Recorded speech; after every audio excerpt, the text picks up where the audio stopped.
My name is Carrie Harper and I'm Plaid Cymru's candidate for the upcoming Westminster election. I'm 35 years old. I live in Park on the same council estate I was brought up on, and I live there with my partner and our two children. I'm a former county councillor and a current community councillor, and I got in politics accidentally, I suppose. I was involved in different community campaigns, and what I found out quite quickly was that it was Plaid Cymru activists, Plaid Cymru members who were at the heart of those campaigns, encouraging people, giving us support and making sure that our voice was heard. So it became quite clear that Plaid Cymru was the party for me, and here I am 7 years later now, hoping to represent people in London.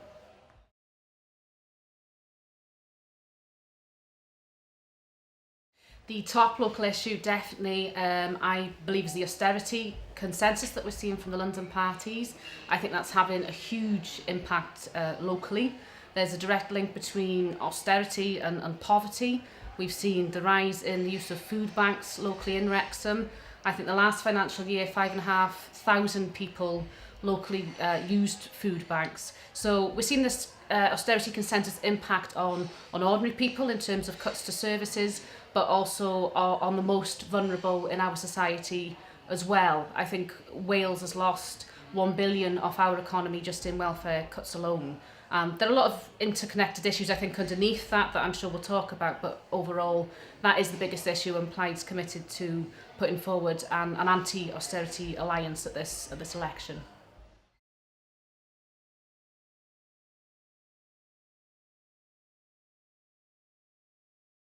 I think there's a lot of different issues that are affecting town centres at the moment. Obviously, people's shopping habits have changed. There's a lot more shopping that's done online, and supermarkets as well. They've broadened the lines that they supply, so you can go there and you can get everything in one place. So there's a lot of challenges. One policy that we have that we feel will make a big difference is extending the business rate relief scheme. And that would take 84,000 businesses altogether. That would leave them with a reduction in business rates, but importantly, it would take 70,000 smaller businesses out of paying business rates altogether. One of the biggest issues I hear from people as well is town centre parking. That's a huge one. And there's an imbalance, I think, in terms of the fact that out-of-town retail centres and supermarkets have free parking, whereas we don't have that luxury in the town centre. And one idea we're looking at the moment is actually including those out-of-town parking areas within the business rate system. And then we could potentially redirect that funding to provide free or at least subsidised town centre parking, which would hopefully level the playing field up a little bit.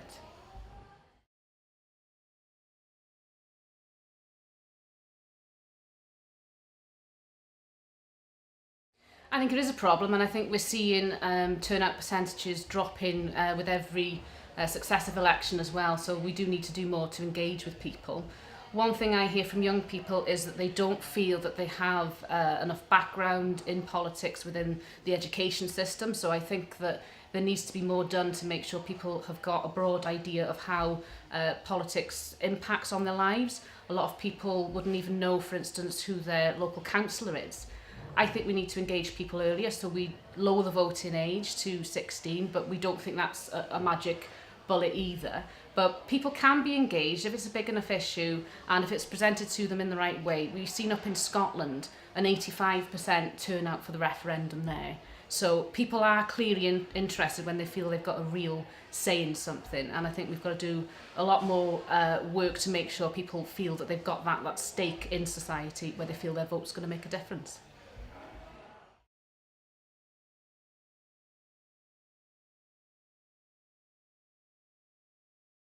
I think it's an interesting question. I think economically it's a very interesting question at the moment, because I think we face a twin danger here in North Wales, that we can be effectively ignored a lot of the time by the Labour government in Cardiff, and we've got schemes that are up and coming now, such as the Northern Powerhouse Initiative in the north of England, and there is a danger, of course, that we just get left in the shadows of that.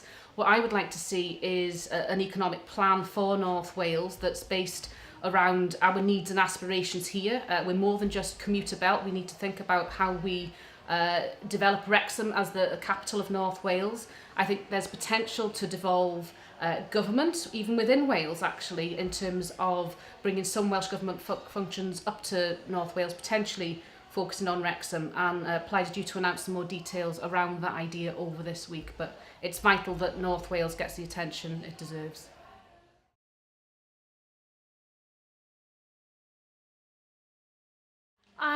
I can honestly say that there isn't anything in the manifesto that I disagree with.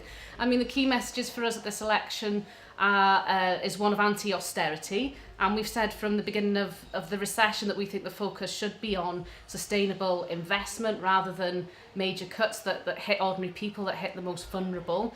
That's something I absolutely feel passionate about.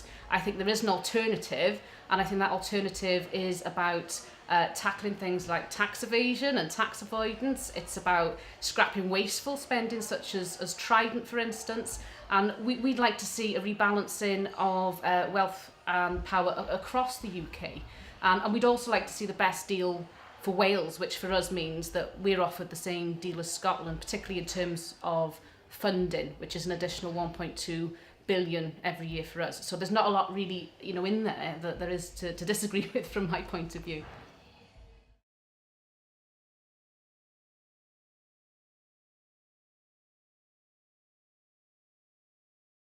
I think we would scrap the bedroom tax. Definitely that is one thing that we've worked quite hard to do. We've tried to get rid of the bedroom tax in Wales already through the Welsh Assembly Government, and we've seen amendments that we've put up, voted down unfortunately by the Labour Government.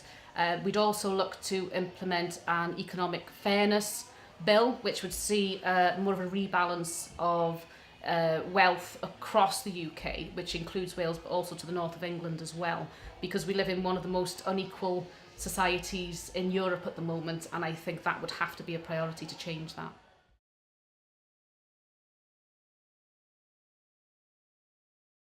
We don't support the plans for the prison as they stand. We don't support the idea of having the second largest prison in Europe in Wrexham.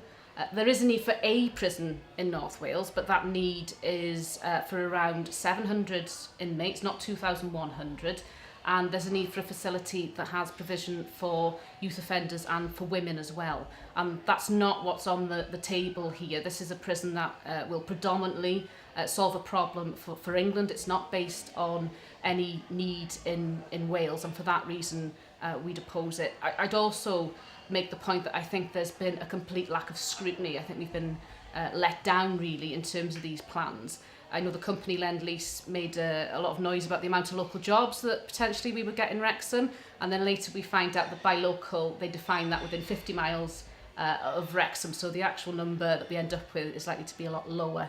And also, only last month we find out that actually it's Wales, it's Betsy Cadwallader Health Board that's going to pick up the tab for health associated with that prison, and that's very significant, and given some of the problems that we've got within the NHS in Wales at the moment, this is something there should have been clarity on a lot earlier.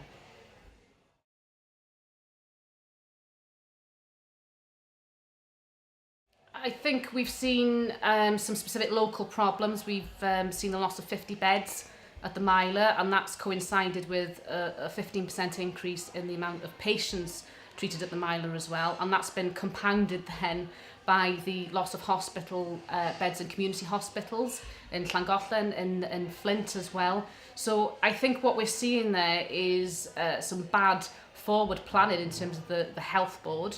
One fundamental problem is that we haven't got enough doctors in Wales. Per head of the population, we've actually got less doctors than other countries within the EU, so it's urgent that we tackle that. One of our key pledges at this election is 1,000 doctors. We need 1,000 new doctors to ease some of the problems that we've got, and we need to increase the amount of district and community nurses as well to ensure that there's adequate care in the community. We'd also look to integrate health and social care. But fundamentally, the NHS in Wales is facing two problems. It's underfunded by the Tories, and it's been mismanaged by the Labour government in Cardiff.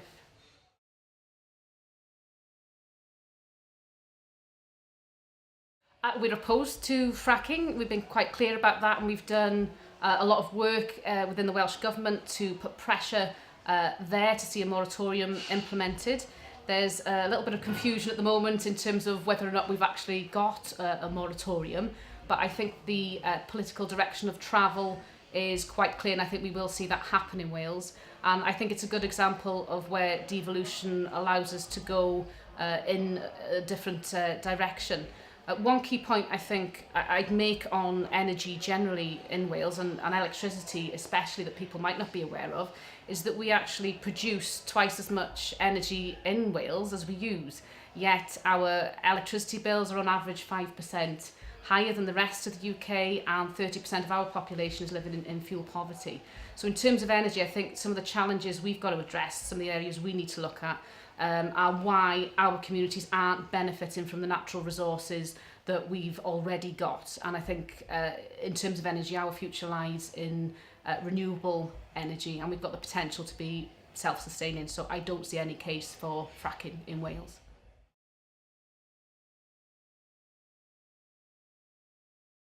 I think one thing I would say is that I'm not a career politician. I had no intention of getting involved in politics. It's something that's it's just happened quite organically, really. And I think that Plaid Cymru are the only party who will go down to London and always represent the interests of Wales. We don't pander to some corporate elite. We're not some branch office. We've only got one overarching responsibility, and that is to the people of Wales. And I think we're the only party who can say that.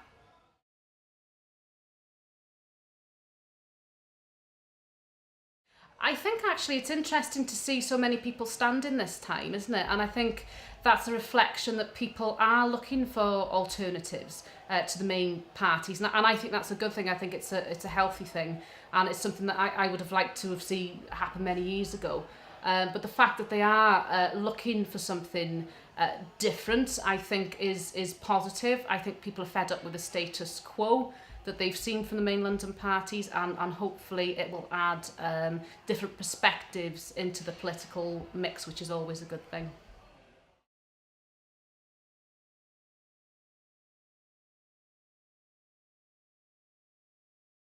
I think this election is very different for one big reason, and that's because most people agree that there's no one party going to win this election with a majority, and what that will mean. And again, this is something most people acknowledge now, that it will be the smaller parties that hold the balance of power this time. So it will be Plaid Cymru, it will be the likes of the SNP and the Greens who will have a huge influence after May the 7th. And I think it's true to say that in previous elections that wouldn't have necessarily been the case. But we've been quite clear we'll use that influence to end austerity, to lock the Tories out of government. We'd scrap Trident, and we'd make a clear case for Wales to have parity with Scotland. And I think that's something that's very realistic for us to deliver this time.